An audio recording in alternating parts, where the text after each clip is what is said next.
जादुई बोट। रजत अपने घर में बैठा है और वो एक किताब पढ़ रहा है। तभी उसकी माँ आती है। रजत, क्या तुम बाहर खेलोगे? आज मौसम बहुत अच्छा है। माँ, मैं तो अभी नई किताब पढ़ रहा हूँ। मुझे बाहर जाने का मन नहीं है। ठीक है, लेकिन बहुत दिन हो गए तुमने बाहर नहीं खेला। रजत के चेहरे पर उत्सुकता की झलक दिखती है और वो खिड़की से बाहर देखता है। रजत बाहर जाकर गांव के तालाब के पास पहुंचता है। वो तालाब के किनारे किनारे चलने लगता है। अचानक उसे तालाब के पानी में कुछ चमकते हुए दिखता है। ये क्या है? ये तो कोई बोट जैसी दिख रही है। वो बोट की ओर बढ़ता है और जैसे ही वो बोट के पास पहुंचता है, बोट खुद ही चलने लगती है। ये बोट अपने आप क्यों चल रही है? बोट रजत के पास आती है और एक हल्की सी आवाज सुनाई देती है। मैं एक जादुई बोट हूँ। क्या तुम मुझे ले जाने के लिए तैयार हो? तुम जादुई बोट हो? कहाँ ले जाओगी मुझे? मैं तुम्हें एक अद्भुत जादुई यात्रा पर ले जाऊंगी। तुम तैयार हो? रजत थोड़ी देर सोचता है और फिर उत्साहित होकर बोट पर बैठ जाता है।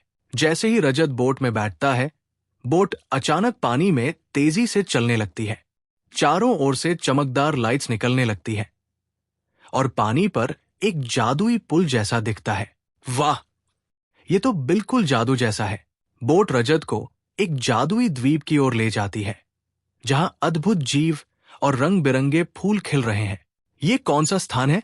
यहाँ तो बहुत सारी अजीब सी चीजें हैं। यह जादुई द्वीप है, जहाँ हर चीज जादू से भरी है। तुम्हारे पास एक मौका है कि तुम यहाँ के रहस्यों को जान सको। नमस्ते रजत, तुम्हारा हमारे द्वीप पर स्वागत है। हम चाहते हैं कि तुम हमारे साथ खेलो। क्या तुम बोल सकते हो?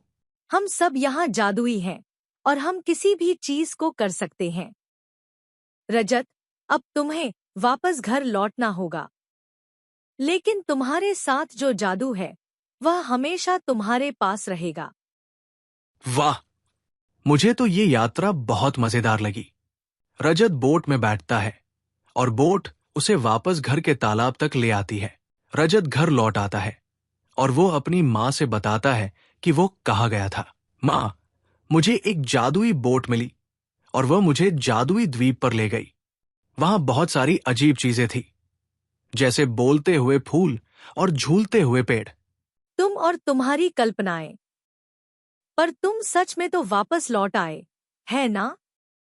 हाँ माँ, अब मैं जानता हूं कि अगर कभी मुझे कुछ अजीब और रोमांचक करना हो तो मुझे बस जादुई बोट की याद करनी होगी।